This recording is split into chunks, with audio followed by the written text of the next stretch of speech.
Chapter 14. The Journey to Medina. The Muslims of Mecca started to leave for Medina when the Prophet told them that they were welcome there. They left mostly in small groups, in the middle of the night, abandoning their homes and belongings. It was clear to everyone that this time the break was final. It had been apparent for some time that rigidity and stubbornness had taken over the people of Mecca.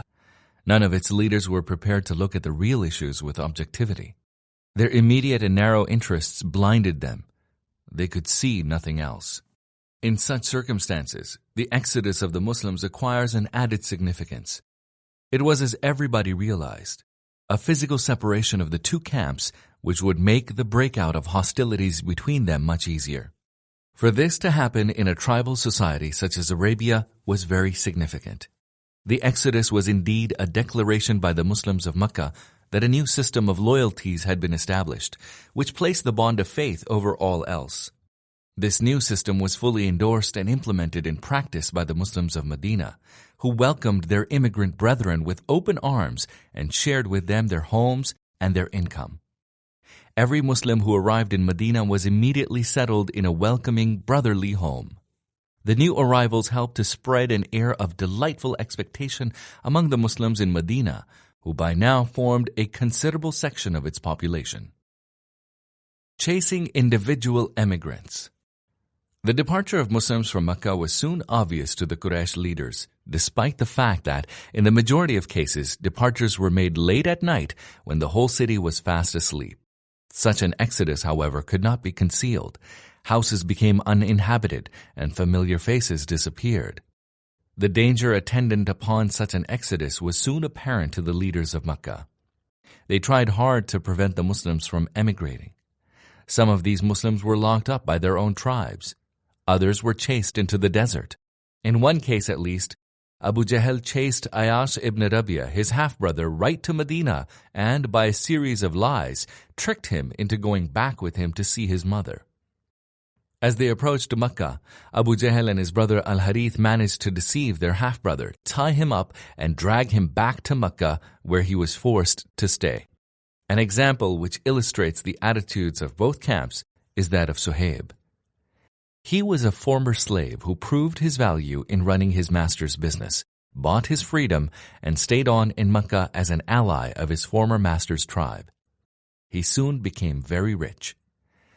When he left Mecca on his own, he was chased by a group led by Abu Jahl. When they were about to catch up with him, he stopped to speak to them. He made it clear that he was prepared to fight them to the bitter end. On the other hand, he was willing to buy himself off by letting them have all his wealth. They accepted, and he told them where they could find his money, so they left him alone. When Suhaib arrived in Medina and the Prophet learned of the deal he made with his pursuers, he commented, "Suhaib has made a profitable deal." Needless to say, the Prophet was referring to the reward Suhaib would receive from God for sacrificing his wealth in order to join the Prophet and be among his followers. Umar was the only one to announce his intention to emigrate. He challenged the Quraysh to stop him, telling them, "I am emigrating. He who wants to leave behind him a bereaved mother, a widow, or orphan children can meet me beyond this valley." No one did, as they knew Umar to be a fighter of exceptional qualities. Moreover, they did not want any trouble with the Adi clan to which he belonged. It did not take long for the Muslims in Mecca to leave. In a short spell of time, everybody was gone except those who were locked up by the Quraysh. The Prophet himself awaited God's instructions as to the timing of his departure. He realized that his passage would not be made easy by the Quraysh. He asked his most intimate friend and follower, Abu Bakr, and his young cousin Ali to stay behind. The Quraysh were aware that if Muhammad, peace be upon him, could establish a new base for his faith, their tribe stood to lose its dominant position in Arabia. Action had to be taken without wasting any more time. Therefore, a conference was called to discuss the matter urgently. The venue was Dar al-Nadwa, a house where the Quraysh leaders met to discuss grave matters. The participants were leading Quraysh personalities, most prominent among whom was Abu Jahl, representing the hard-line extremist view. Stop Muhammad, peace be upon him, at all cost. The meeting opened with a review of the situation in the light of the new development. It was clear to everyone that the situation was very serious, and there was a danger that Muhammad, peace be upon him, might be able to mount an attack on Mecca with his new followers. His imminent departure to Medina was viewed as a step which heralded a threat to the Quraysh's supremacy in Arabia, or, to use modern political terminology, a threat to its national security. It had to be stopped, whatever the price. The more moderate proposition surfaced first. Someone suggested that Muhammad, peace be upon him, should be kept in solitary confinement until he died. This was rejected out of hand as someone explained that Muhammad's imprisonment, peace be upon him, might spur his followers to try to save him by force. Rabia ibn Amir said, "Let us send him into exile. Once he is far away, he will cause us no more trouble. We, on the other hand, will be able to repair the damage he has caused in our ranks and restore our national unity." In reply, someone pointed out that Muhammad, peace be upon him, was an excellent speaker with sound logic and convincing argument. His appeal to people's hearts was so strong that if he was received well by any Arab tribe, he might be able to win them to his cause. If he was able to do that, the danger to Mecca and the Quraysh would be very serious indeed. Abu Jahl, who had so far kept quiet, felt the moment was right to put his point of view. He explained that the problem called for a radical solution which would cause minimum repercussions. Thus, every clan should provide a strong, brave young man of noble birth. Each would be given a good, well-sharpened sword. They would all go to Muhammad, peace be upon him, and strike him simultaneously so that all clans would have shared in his murder. The Abd Manaf clan, which is a degree higher than the Hashemites, would be faced with the choice of either going to war against the rest of the Quraysh, and there would be no match for them, or accepting a financial indemnity, which we will be glad to pay. Abu Jahl's proposal was met with unanimous approval. Everybody also agreed that the plan should be carried out immediately. Indeed, it was decided that the assassination of Muhammad, peace be upon him, should take place that same night.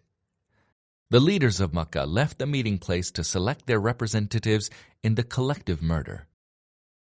Taking all precautions. But Muhammad, peace be upon him, was God's messenger. God had guaranteed his protection until he had completed his mission. So, the angel Gabriel came to him and told him not to sleep in his bed that night. He was to start his journey to Medina. The Prophet moved with maximum urgency and extra care. His counterplan was to take all precautionary measures and set out on his way to Medina with extreme caution, trusting that God would look after him. Shortly before midday, he went to Abu Bakr and spoke to him alone, telling him that he had permission to leave Mecca. Abu Bakr had bought 2 fast camels in the hope that he would be the Prophet's companion on his journey. It was agreed that the Prophet would come at midnight to Abu Bakr's house, and the two would immediately set out on their way.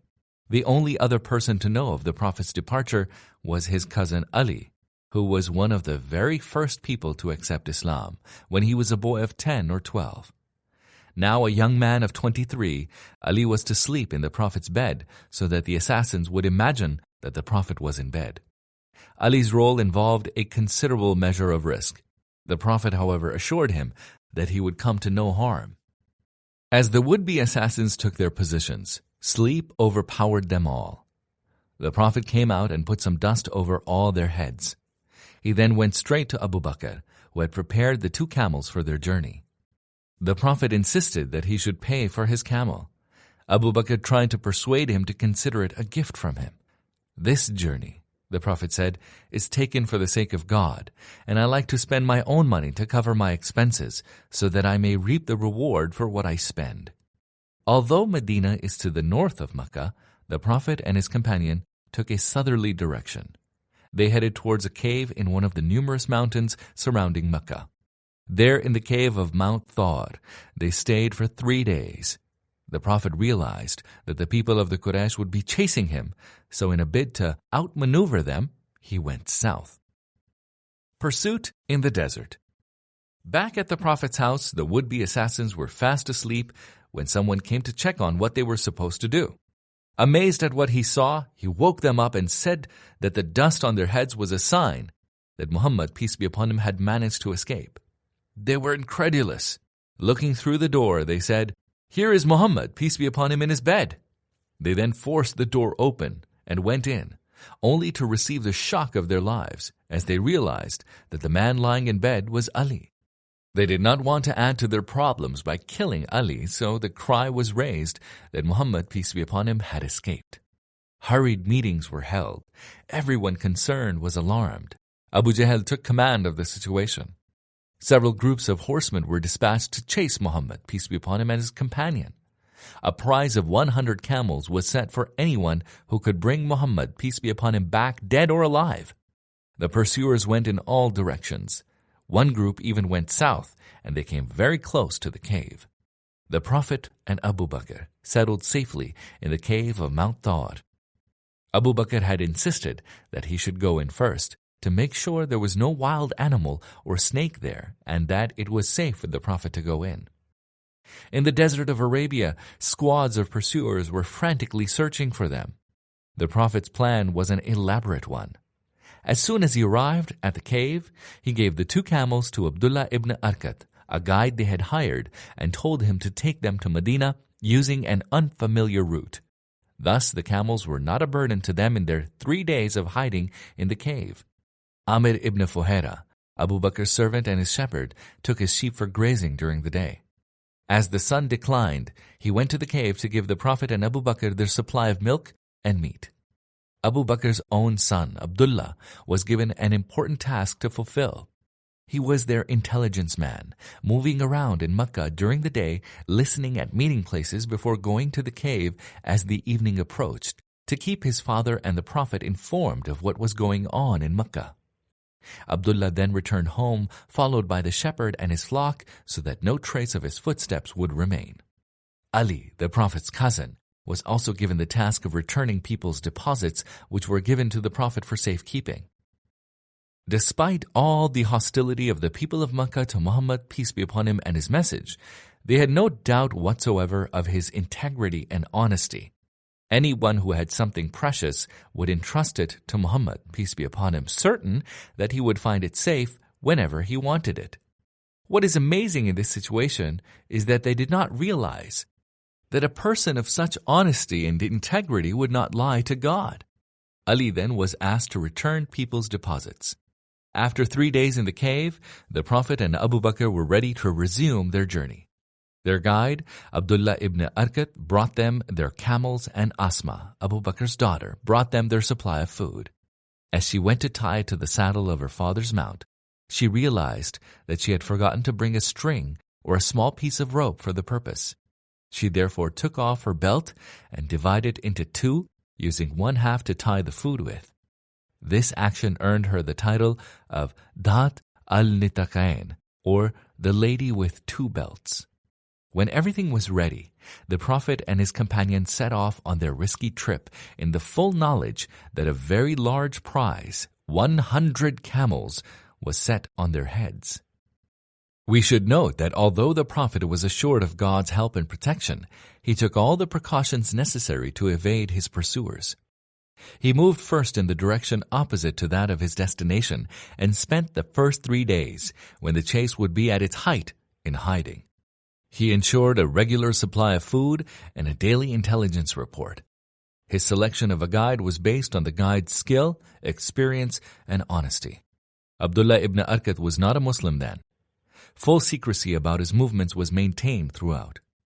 Only those who needed to know anything about his trip, because they had certain duties to do in connection with it, were given enough information to help them fulfill their duties. Beyond that, nobody knew anything about the timing of the trip or the route the Prophet was taking. Having done everything that was humanly possible to ensure his safety, the Prophet then relied on God to do the rest. He has thus taught us the true meaning of reliance on God. It has already been mentioned that the pursuers went very close to the cave. As the 2 men sat quietly inside, Abu Bakr whispered to the Prophet, "If any one of them looks down, he is sure to see us." The Prophet's reassuring answer was, "Don't worry, God is with us." Certain reports of the Prophet's journey speak of a pair of pigeons nesting outside the cave and a spider spinning its threads over its opening. It is said that when the pursuers saw the nesting birds and the spider's web, they felt certain that no one was in the cave. Obviously, God could easily have made the birds come and nest at the cave entrance and the spider weave its web there. One should not, however, exaggerate any such visible manifestations of His work. Such a report has primarily a sentimental value, for the pigeons and the spider to do as the report says they did does not in any way increase our belief that God is able to accomplish His will. He could just as easily divert the non-believers' attention away from the cave, having brought them so close to it in order to show them that they simply could not challenge Him. Back on the march. After 3 days hiding in the cave of Mount Thawr, the Prophet and his companion resumed their journey. Abdullah ibn Arqad came at the appointed time with the 2 camels, and they started their journey to Medina, taking a totally unfamiliar route. The Quraysh's frantic chase had somewhat subsided, but it did not totally stop. The journey was around 500 kilometers, and there were many caravans moving across the desert. Besides, people went about their business, and any group of travelers in the desert, however small, might be a source of grave danger. The temptation of the high reward set on their heads would incite anyone to try to stop them. The Prophet then had to travel the whole distance virtually unnoticed by anyone. This was very difficult indeed, hence the need for a guide with a great deal of experience and knowledge of all desert routes. As they moved on their way towards Medina, they realized that almost everybody in Arabia was fully aware of their flight and the reward offered for handing them over to the Quraysh.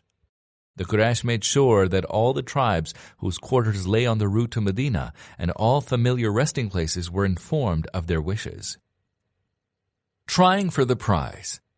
When the Prophet and his companion passed close by the quarters of the Mudlij tribe, they were spotted by a man who went straight to his people's meeting place to report the fact. A man called Suraka ibn Malik was the first to realize the opportunity of winning the reward. To make sure that no one else joined him in chasing the Prophet and share in the reward, he said, "I have seen those people myself. They belong to such and such tribe, and they are only chasing a camel which has gone astray." Shortly afterwards, Suraka left the meeting place and went into his home, where he ordered his servant to get his horse ready and meet him a short distance away from the tribe's encampment. He took his spear and his sword and rode fast. In no time he spotted the travelers and was catching up with them. This is Suraka's own story of events. "As I was riding fast, chasing them, my horse tumbled and I fell down. I wondered how this could happen to me. Still I persisted and rode on. When they reappeared fully in my view, my horse tumbled and I fell down for the second time. I was not deterred and I rode on. As I approached them, my horse's front legs sank into the sand and I fell down. As the horse pulled his sinking legs out, I saw that they were followed by a column of smoke. I realized that there was no way I could overpower Muhammad, peace be upon him. I therefore shouted to them and asked them to stop. I assured them that I simply wanted to speak to them and I would not do them any harm. They stopped. I asked the Prophet to write me a note which would serve as a token he would recognize at a later date. He asked Abu Bakr to write me the note, which I used at the time of the conquest of Mecca to gain access to the Prophet and declare my acceptance of Islam. Having taken the note, I set off to return home. The Prophet called me and said, "What would you say, Suraka, if you were to wear the bracelets of the Emperor of Persia?" I said, "Khosru ibn Hormuz?" He said, "Yes." I did not answer. I went back and met several people chasing in that direction. I told everyone I met that I was sure Muhammad, peace be upon him, did not go that way. It is worth noting here that when the Muslim armies overran the Persian Empire, a few years after the death of the Prophet, Omar, the second caliph, called in Suraka and gave him Khusro's bracelets to wear in fulfillment of the Prophet's promise. Needless to say, the promise was given in the most unlikely circumstances. A man chased by his own people with a huge reward on his head was promising complete and total victory over a great empire. At that moment, anyone else in his position would have been fully preoccupied with his own safety. This man of faith, however, has given us by this promise a feeling of what it means to be absolutely certain of the truthfulness of one's faith and its eventual victory. Escaping real danger. The episode of Suraka ibn Malik was the nearest the non-believers could get to the Prophet during his historic journey to Medina. Nothing else which could be described as serious happened on the way, which in itself says much for the careful planning of the journey. Yet on 3 occasions, the Prophet could have been in a position of grave danger. Every time, he was saved by something over which he had no control whatsoever. Firstly, when his house was encircled by the would-be assassins, and sleep overpowered them all. Secondly, when his pursuer stood at the entrance to the cave in which he was hiding and left without looking into it. Finally, when Suraka, spurred by the temptation of the high reward, was at a striking distance from the Prophet, and his repeated falls from his horse turned him into a friend. On each of these 3 occasions, it may be said, the Prophet was saved by direct intervention of Providence. One may wonder whether such intervention was a special act of kindness to the Prophet because of his unique position. Can we also expect similar acts from Providence when we ourselves are also in danger? Muslims believe that nothing can happen in the universe against the will of God. He supervises everything. This does not mean that He Himself does everything or causes it to happen. It simply means that the laws of the universe operate according to His will. He has made them and set them in motion. Only He has the power over them and can cause them to stop as He wills. He can also cause any law of the universe to operate where it normally does not. This results in what may be termed miracles, which may appear to be supernatural. To God, they are simply part of His creation. They are just as easy for Him to accomplish as the natural phenomena which we tend to accept as easy and natural because of our familiarity with them. Indeed, God does this all the time. He operates His laws of the universe as He wills. He acts in every situation in the way which serves His purpose. As He is an active participant in the camp of the believers, He may intervene in any situation in order to accomplish what He pleases. This may seem miraculous or lucky according to our interpretation of it. Muslims, however, believe that nothing in the universe could come about as a result of blind coincidence.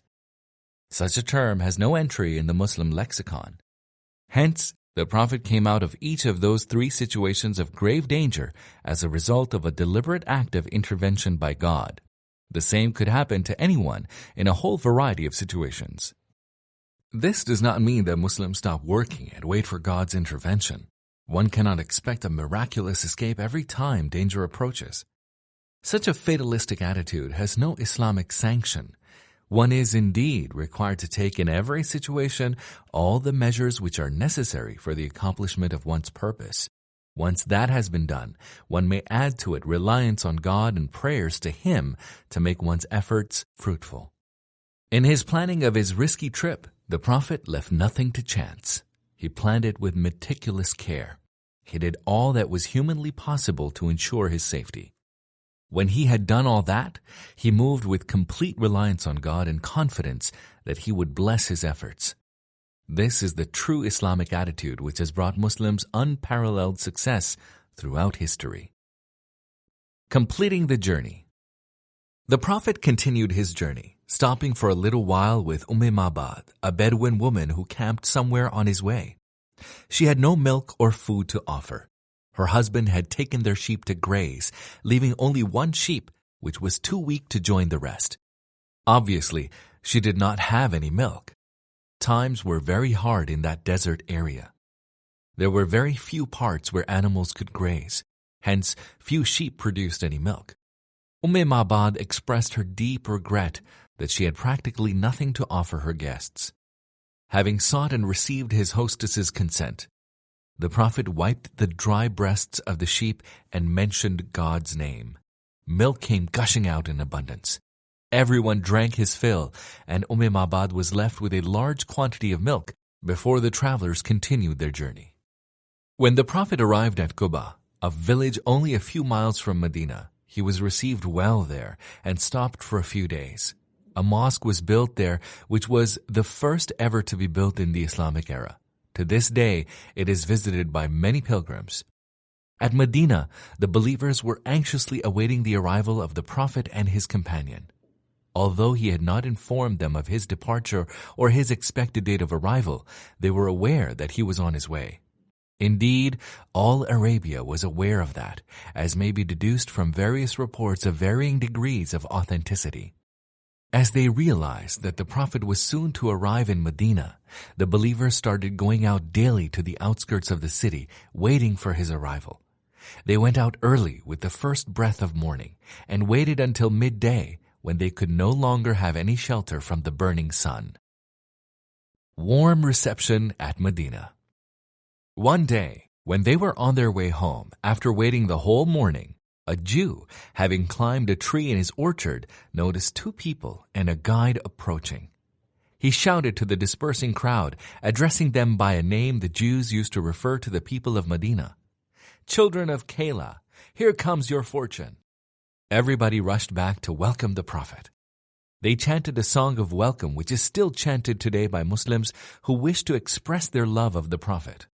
The believers, both from the Muhajirun, Meccan Muslims who emigrated to Medina, and the Ansar, Medinan Muslims, escorted the Prophet and his companion as they proceeded into the city on their camels. Many of the Ansar had not seen the Prophet before. They were able to recognize him by the respect Abu Bakr showed him. The Prophet's arrival at Medina was on the 12th of the lunar month of Rabi al-Awwal in the year which was to become the first in the Islamic calendar. This date has been calculated to correspond to 24th September 622 AD. As the procession went into Medina, every clan invited the Prophet to be their guest. It was difficult to please them all. At the same time, the Prophet did not want to offend any group of the Ansar. He therefore told every group, as they held the rein of his camel, to let her proceed.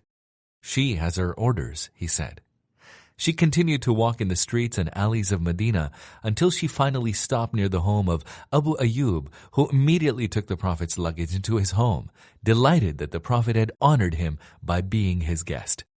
There was nothing special about the place where the Prophet would lodge in his first few weeks in Medina. One home was as good as another. But how could the Prophet make a choice which would keep everyone happy? One must remember that the Arabs of Medina were still divided on tribal lines. Islam was the unifying force, and it had just begun to work for their unity. If the Prophet were to lodge with any clan at their own invitation, they would take his action as a source of pride and honor, of which they would remind the other clans for a long time to come. To avoid this, the Prophet let loose the rein of his camel and left her to stop where she liked. God made her stop at Abu Ayyub's home because, delighted as Abu Ayyub was to be the Prophet's host, his understanding of Islam was so good that he kept this honor to himself and did not use it as a source of petty vanity and conceit. Abu Ayyub's home was a small 2-story house. The Prophet chose to lodge downstairs. Abu Ayyub felt embarrassed to stay with his wife upstairs and talked about this to the Prophet, but the Prophet said it was more convenient for him and his visitors to stay downstairs. Thus, the Prophet's risky trip was over, and he was to start immediately laying the foundations of the new state.